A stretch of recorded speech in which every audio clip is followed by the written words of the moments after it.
Hello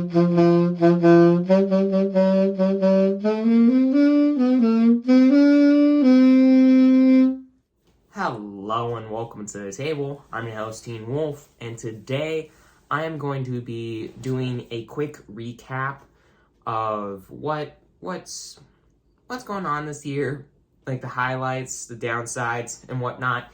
Basically, like talking about what's the best set of the year, what's the worst set of the year, best card, worst card, stuff like that. And then I'm going to be talking about just a little introduction to next year and where I'm going to move forward. Well, yeah, what I'm going to do moving forward with the channel, because there's going to be a pretty big change to the channel here very soon. But anyways, with all that aside, let's get into the video. But first, if you haven't already, please consider liking and subscribing. It really helps out a lot, and if you could do it, it's completely free. It really helps out a lot, and thank you. So with that aside, let's get into the video, where first off, I'll be starting off with what I think is the best set and the worst set of the year. The best set of the year, to me, at first, it was pretty hard to decide between two different sets.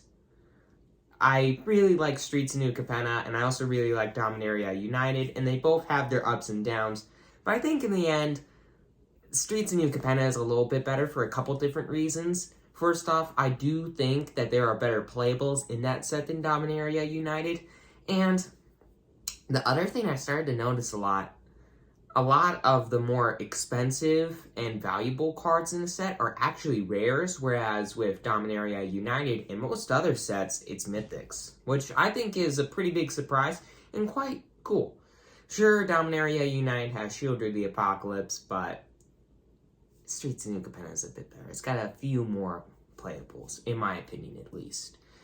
And Streets of New Capenna, also, the main reason that's winning me over is the Tri-Lands, because, I mean, whoo, they are so good. And Gangsters, the crime families, I mean, Obscura, Riveteers, Grixis, wait, no, whatever the Grixis family is, I can't remember the name of the Grixis family, Maestros. Or Maestros. I can't remember how to pronounce it, but I'm pretty sure it's Maestros, but I may be wrong. But anyways, it's just Streets of New Capenna is awesome. It's a really good set overall. And then the worst set of the year, if you want to talk about worst overall set of the year, Double Masters 2022, hands down, because everything in that set's bad. There are bad mythics, bad rares, commons, uncommons. Wizards of the Coast said that there were going to be playables that people liked, that could be used in tons of different formats, and had reprints that people actually liked and haven't been made in a while. And almost none of those points were hit. So, I mean, there are very few good cards in that set. And, hey, 90% of the set you can only play in Commander. Is that every format? No. You could also argue that Brothers War is the worst set of the year, but I think Double Masters 2022 is easily the worst set of the year. But Brothers War, like, worst standard set of the year, easily, because, like Double Masters 2022, it doesn't really have any good commons or uncommons. I mean, it kind of does, but not really. And the only real good cards in the set are the Meld cards and Gix and the Soldiers. But other than that, there's not really all that many good cards in the set. I'm sorry, I do love the set for its lore and whatnot. It's just not that great of a set overall. But then moving on, I'm now going to be moving on to the best and worst card of the year. This may be a teensy bit biased, but I'm going to try not to make it biased. And I'm also going to be kind of basing like what I think is the best and worst card on the year based on how much it's being played in decks and how big of an impact it has on Standard, because I'm mainly just covering Standard for this. In the future, I'll probably do more than just Standard, but anyways, The best card of the year, I think after looking looking at all the cards that have been made this year, is between two different cards, but I think one is played quite a bit more than another. And I guarantee my buddy Ann Diddy knows, like, he's gonna say an island again. God, what is wrong with this guy and saying that islands are the best card in the game? They are, by the way. But, I mean, I'm not gonna say island. It is a land, though. Not a basic, a non-basic. Raffine's Tower. I know for a fact all of you watching are very mad at me right now. They're like, Shieldred the Apocalypse, which is the other card that I'm debating is the best card of the year. If you want to talk about best non-land card of the year, Shieldred, easily. But I'm thinking about most played card of the year, most like impactful card in Standard, and it's got to be Raffine's Tower. Now you may be thinking, how does that card have an impact in Standard? Did you know that in the Pro Tour, 69% of the players, by the way, nice, 69% of the players played Esper? What colors of mana does Raffine's Tower produce? Black, blue, and white. Esper. Very impactful, because mana fixing is a pretty big thing. And it impacts Standard more than anything else, so. Plus, it's got the added bonus of later on in the game, you can pay 3 mana, chuck it away, and draw new cards. So, hey, that's also nice, because added card advantage. And like I said, you could argue that Shieldred is the best card of the year, and it is a really good card, but I do think Raffine's Tower has played quite a bit more than Shieldred, so that's the main reason why I'm saying Raffine's Tower is the best card of the year, in my opinion. And what I believe to be the worst card of the year based on looking at way too many Magic cards during my study hall period. It is very easily Jackhammer, which you may not even know of, and ironically was printed in Streets of New Capenna. So, whoopee!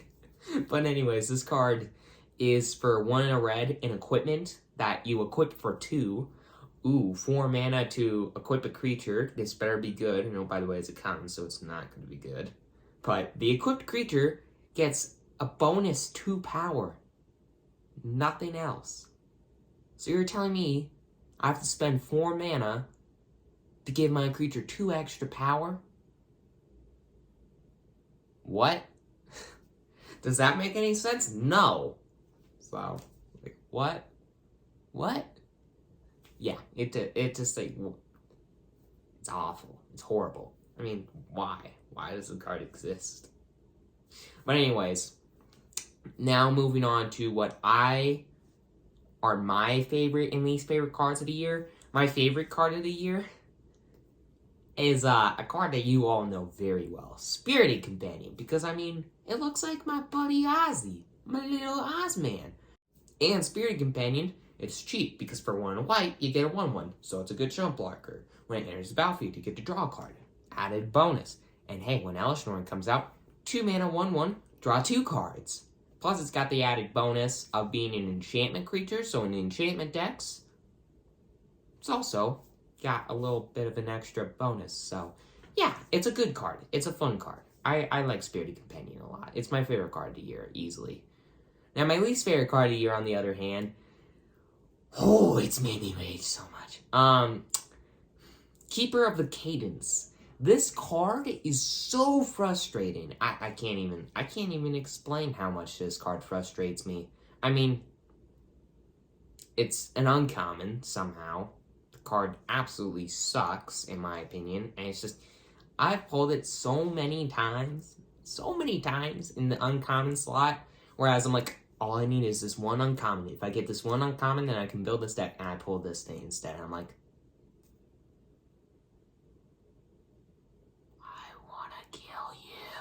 anyways, now I'm gonna talk about one more thing, and then I'm gonna move on to like a little mini introduction to 2023. I'm going to talk about what the best and worst art of the year is. And the best art, you probably would guess, is from Unfinity. Because, I mean, oh my god, look at those space lands. It is just absolutely gorgeous. I mean, the best card, art-wise, of the year is a basic land from Unfinity. Because, I mean, who wouldn't want to play that? Play nothing but those basic lands in your decks. I mean, oh my, it's so gorgeous.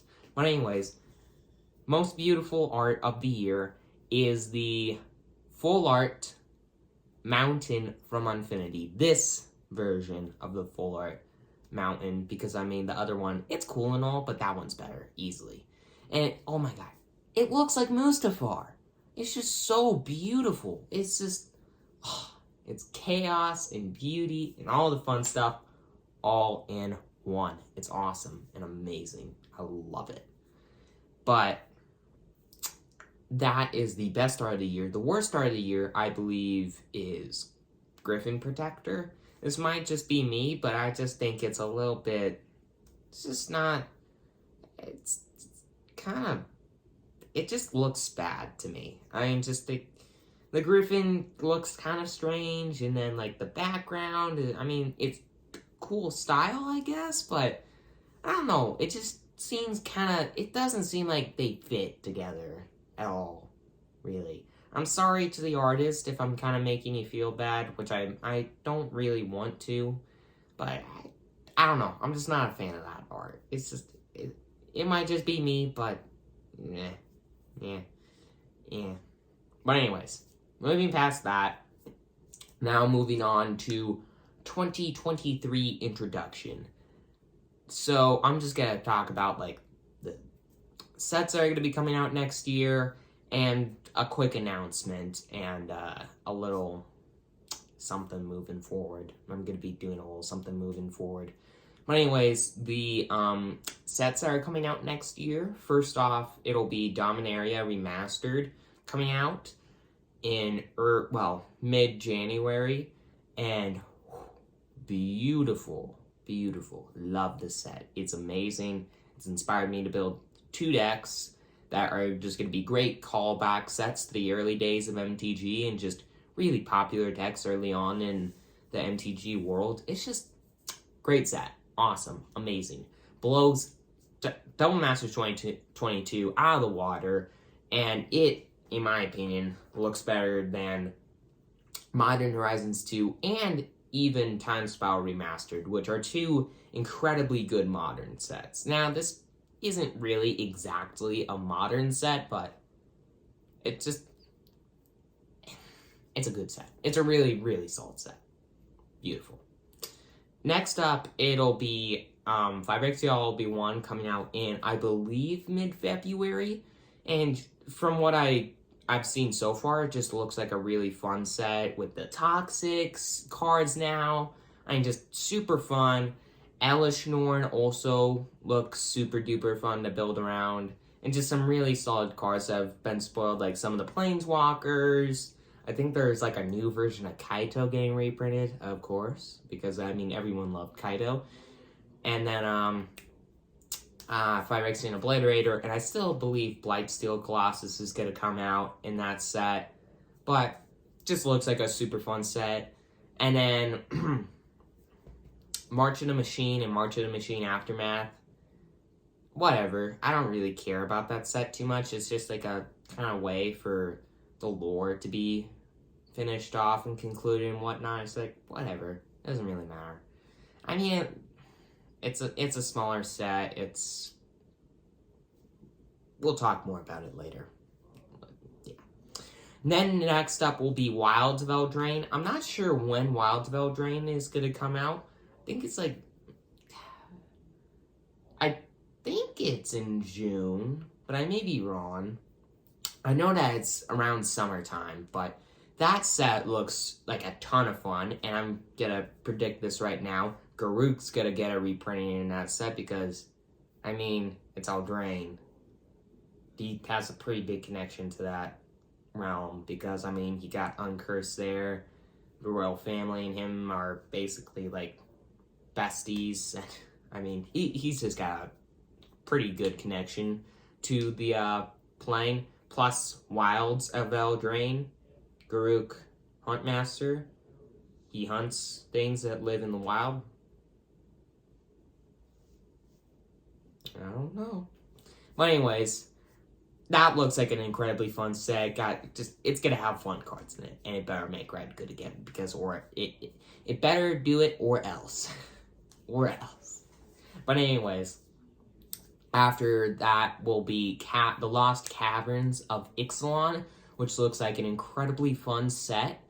And I mean, Pirate Tribal, Dinosaur Tribe, Black-White Vampires, Blood Money will be back in Standard. I mean, it looks awesome. It looks so fun. It just looks so fun. But anyways, Ixalan looks like a ton of fun.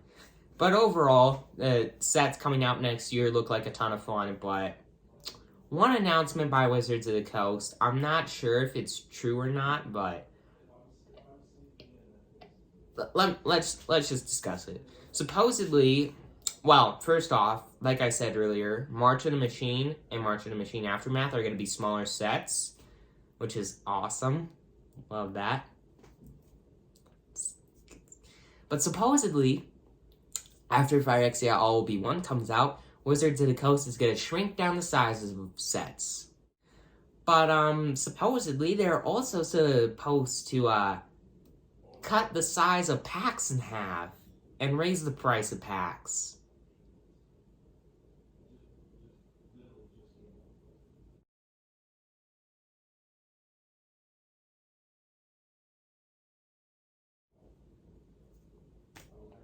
Yep. That's great. Love that. So pre-release is gonna die, and Standard is basically gonna die, and I'm not gonna play Standard anymore if that's the case.